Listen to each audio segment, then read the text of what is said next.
Hello বন্ধুরা, তোমরা দেখছো আমার মিনি ব্লগ। আজ আমি বানাচ্ছি তড়কা। দেখো, মুগ কড়াই আর আলু সিদ্ধ হয়ে গেছে প্রথমে। এইবারে আমার মশলাপাতিও তৈরি হয়ে গেছে, যেরকম পেঁয়াজ, টমেটো, আদা, কাঁচা লঙ্কা দিয়ে বানাবো। কড়াটাও বসিয়ে দিয়েছি গ্যাসের মধ্যে, কড়া জ্বলছে। এর মধ্যে দেখুন বন্ধুরা, এবার আমি তেল দেব। এবারে আমি তড়কা বানাচ্ছি, তার জন্য আমাকে ডিমটাকে আগে ঝুড়ো ঝুড়ো করে নিতে হবে। বন্ধুরা,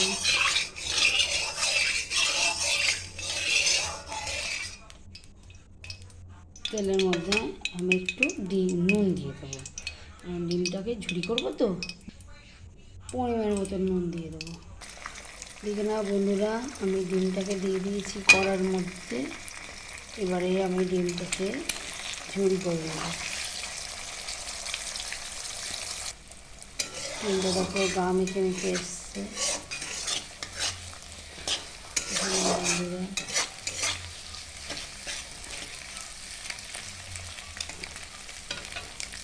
যেন এক একটা গায়ে যেন না লেগে যায়। দেখো বন্ধুরা, ডিমটা ঝুড়ি হয়ে এসছে, আর একটু হবে ডিমটা। এবারে ডিমগুলোকে তুলে নিচ্ছি। বন্ধুরা,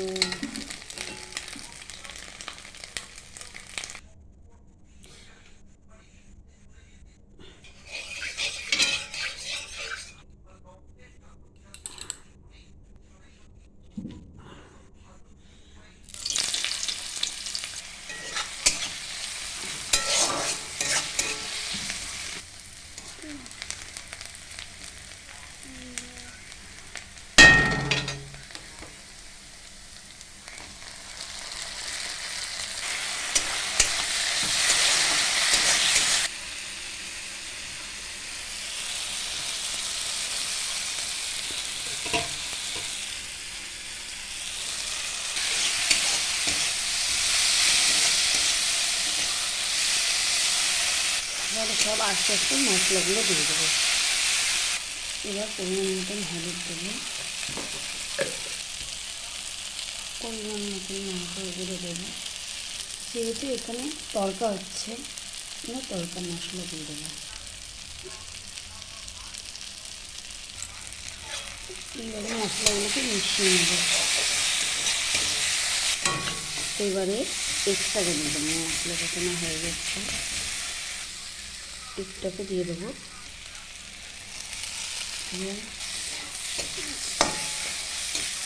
নাড়িয়ে মশলার সাথে ভালো করে কষিয়ে নেব।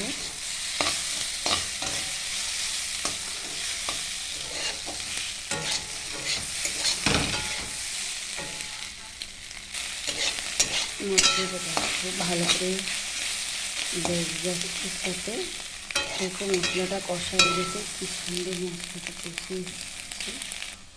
এবারে এই মশলাটা তড়কার সাথে মিশিয়ে দেবো। সুন্দর হয়েছে।